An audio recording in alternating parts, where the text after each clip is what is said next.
नमस्कार मंडळी.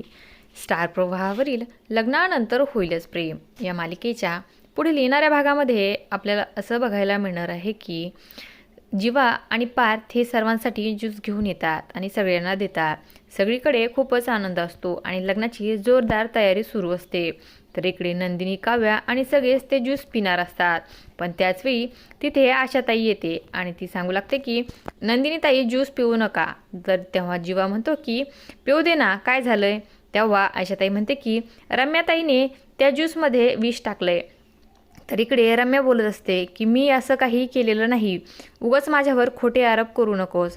आशाताई म्हणते की यांची झडती घ्या, यांच्या खिशामध्ये छोटी बॉटल आहे. त्यानंतर नंदिनी आता रम्याची झडती घेऊ लागते. तर तिच्या खिशामध्ये आता तिला एक छोटी बॉटल मिळते आणि अखेर रम्याचं पितळ सर्वांसमोर उघड होतं आणि नंदिनी विचारते की तू हे सगळं काय करतेस.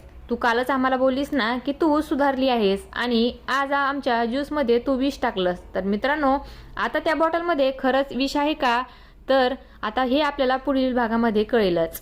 अशाच मालिकांच्या नवनवीन अपडेट्स पाहण्यासाठी आपल्या चॅनलला सबस्क्राईब करा आणि व्हिडिओ आवडला असेल तर लाईक आणि शेअर करायला विसरू नका.